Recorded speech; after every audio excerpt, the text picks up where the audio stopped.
Draw করলেই চলতো, তবু হারতে হলো। ২-০ গোলে হেরে ফিফা ক্লাব বিশ্বকাপ থেকে বিদায় নিল আর্জেন্টিনার রিভার প্লেট। সেই সঙ্গে নিশ্চিত হলো নতুন কাঠামোর বিশ্বকাপে নেই কোনো আর্জেন্টাইন ক্লাব।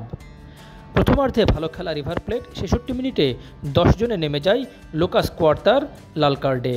তারপরই ম্যাচের মোড় ঘুরিয়ে দেন ইন্টার মিলানের ১৯ বছর বয়সী পিও এসপোসিতো। ইনজুরি টাইমে বাস্তনির গোলে জয় পায় ইতালিয়ান জায়ান্টরা।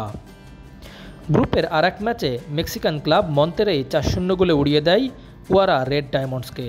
৩ ম্যাচে ৫ পয়েন্ট নিয়ে তারা জায়গা করে নেয় শেষ ১৬তে। রিভার প্লেট গ্রুপ শেষ করে ৪ পয়েন্টে। আর্জেন্টাইন ক্লাব যখন ব্যর্থ, তখন উঠছে প্রতিবেশী ব্রাজিল। ৪টি ক্লাবই পেরিয়েছে গ্রুপ পর্ব। শেষ ১৬তে পালমেইরাস মুখোমুখি বোতাফোগোর, মানে কোয়ার্টার ফাইনালে থাকছে ব্রাজিলের একটি দল। ডর্টমুন্ড ১-০ গোলে হারিয়ে গ্রুপ চ্যাম্পিয়ন হয়েছে উলসানকে। গ্রুপ রানার্স আপ ব্রাজিলের ফ্লুমেন্স। দ্বিতীয় রাউন্ডে ডর্টমুন্ডের প্রতিপক্ষ এখন মন্তেরেই, আর ইন্টার লড়বে ফ্লুমেন্সের বিপক্ষে।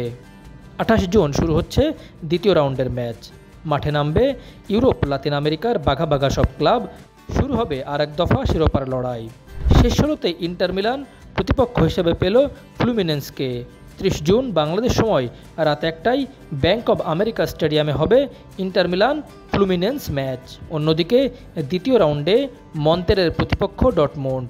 ২ জুলাই বাংলাদেশ সময় সকাল ৭টায় শুরু হবে মন্তেরে ডর্টমুন্ড ম্যাচ।